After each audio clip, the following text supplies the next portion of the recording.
Vous le savez, le marché de l'immobilier, c'est pratiquement que des opportunités. Hein.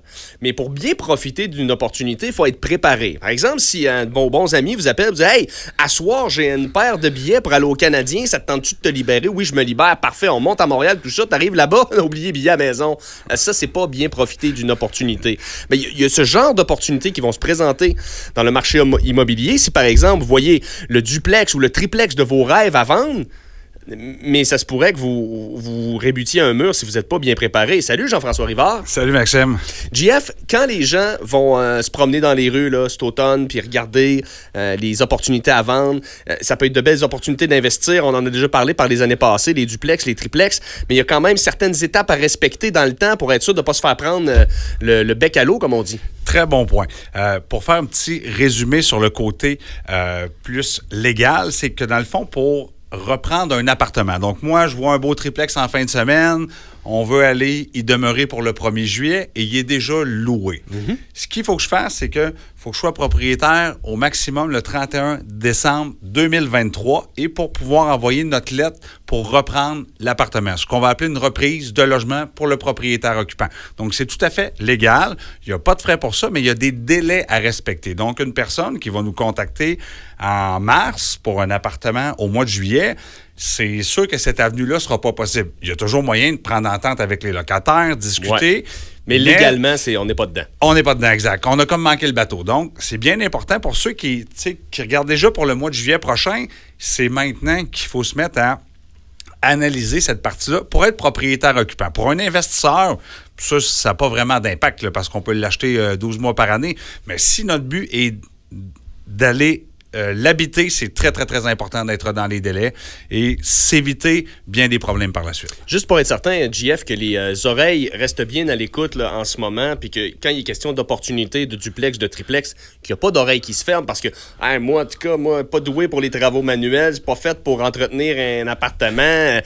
Rassure les gens, JF, il y a moyen d'être un investisseur, d'être propriétaire, puis que ce soit rentable sans qu'on soit nécessairement l'homme à tout faire, là. Exactement. Bien, ce qu'il faut comprendre aussi, c'est qu'avec la hausse des taux d'intérêt, là, l'idée d'un duplex et triplex devient de plus en plus intéressant parce que des fois, se qualifier pour une maison, ça devient plus difficile parce qu'avec nos 2 salaires, on a une maison qui n'est peut-être pas selon nos attentes, mais quand on va dans un immeuble à revenus, étant donné qu'on a 1 ou 2 locataires qui viennent contribuer à nos paiements, ça vient clairement ouvrir un plus grand éventail de choix. Fait que des fois, moi, là, les gens regardent pour une maison, ou regardent pour un duplex, puis ils vont être ouverts aux deux. Et c'est sûr qu'aussi, même si on n'est pas manuel, on ne veut pas être plus manuel que dans une maison. Dans le fond, c'est de faire un bon achat avec notre profil. Donc, si je suis bricoleur, on va trouver une maison pour bricoleur ou un duplex pour bricoleur, mais c'est le même raisonnement, dans le fond. Et J'avoue. j'ai des clients, moi, qui sont aucunement bricoleurs, puis aucun problème. On va aller vers des immeubles qui sont plus rénovés, plus au goût du jour.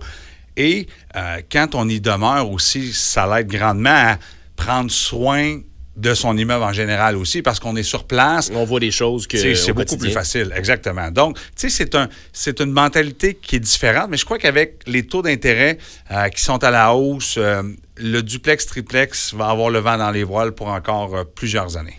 Est-ce que tu as l'impression des fois que les gens, dans le début de leur vie d'investisseur immobilier, vont tout de suite écarter cette possibilité-là en se disant ce que ça vaut, c'est hors de mes moyens, en faisant pas tout le compte de, évidemment, je reste dedans, moi je paye un loyer, c'est un immeuble à revenus, donc je retire des revenus de ça.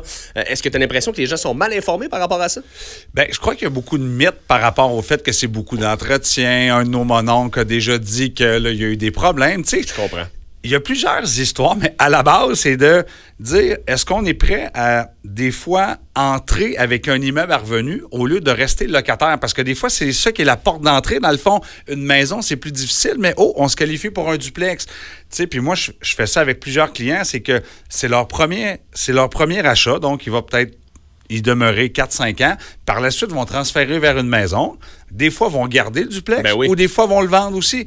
Donc, un ou l'autre n'est pas nécessairement mauvais.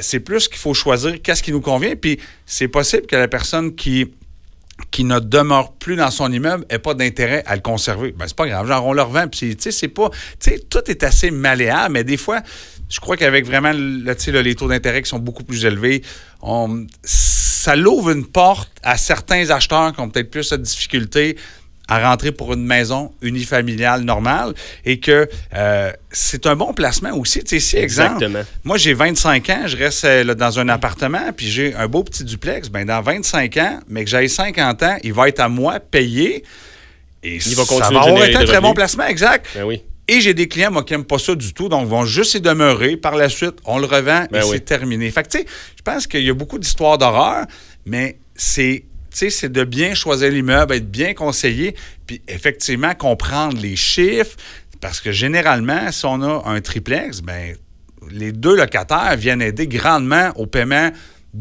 hypothèque, taxes municipales, taxes scolaires. Fait qu'à la fin, ça ne te coûte pas grand-chose pour vivre dans ton propre bloc et même économiser davantage pour ta future maison, là, parce que les gens, souvent, c'est un tremplin vers une maison, là. Oui, puis ces gens-là t'aident à le faire. Pas fou, JF, pas fou. Je vais te réinviter, je pense.